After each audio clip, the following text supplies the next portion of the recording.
It has been a good week for, most importantly, the country, but also politically for the Democratic Party. The Senate approved a $1.9 trillion COVID relief bill. We're averaging around 2 million vaccinations a day, in fact, 2.2 daily average.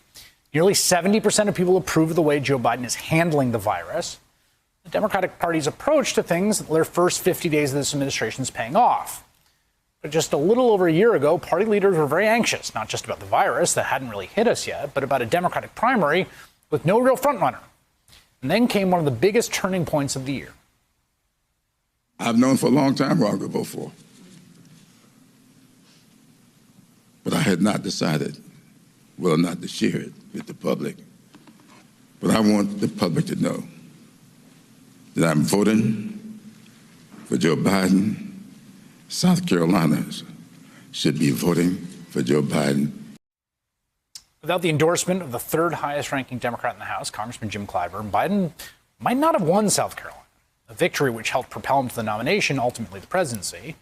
Now Congressman Clyburn is raising his voice again to speak out, trying to ensure the House passes the COVID relief bill tomorrow so the president can sign it this weekend, and arguing that Democrats must pass H.R. 1, the sweeping new voting rights bill, or lose control of Congress. And House Majority Whip Congressman Jim Clyburn joins me now. It's great to have you, Congressman. I wanted to get your sense as someone who has been legislating for a while and been in a lot of battles over many bills, where you put this rescue bill, which the House is poised to pass probably tomorrow and get signed shortly thereafter.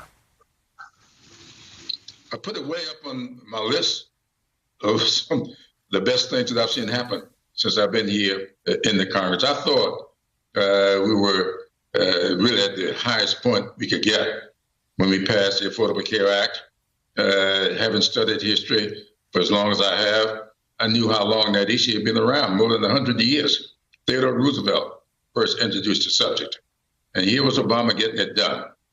This time, in more than 100 years, we have not had this kind of a pandemic to contend with, and the economy in tailspins. And here comes Joe Biden's $1.9 trillion program, doing things that nobody thought could get done. You just talked about the child tax credit and what that's going to do for children in this country. I saw a headline in the Washington Post this morning saying that what this bill does for black farmers is more than has been done, maybe the best thing since the 1964 Civil Rights Act. We can go into rural communities and see what we're doing for rural hospitals.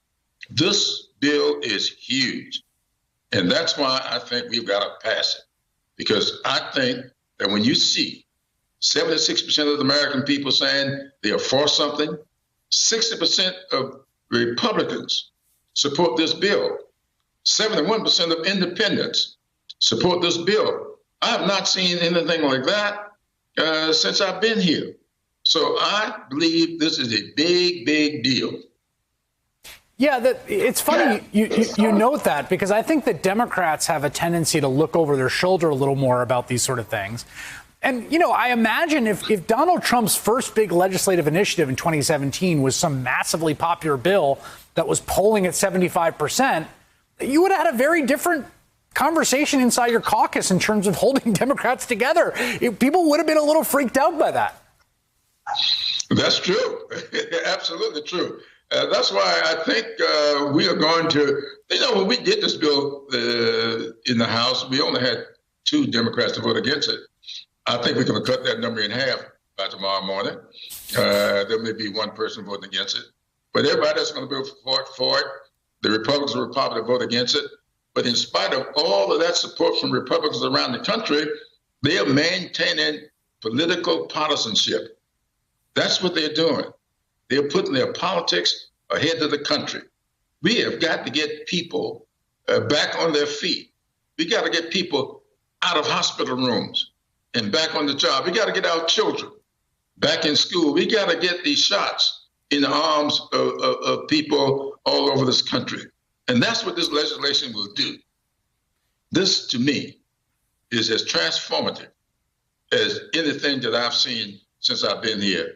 And Democrats all over ought to be going from one side of this country to the other singing the praises of Joe Biden's commitment to do as much for the people who voted against him as for the people who voted for him. He is keeping that commitment with this legislation. Thank you. Thank you. Thank you. Thank you very much. Thank all of you out there. Thank you as always. Thanks to at home. Thanks for watching. Thank you so much for letting us into your homes during these extraordinary times.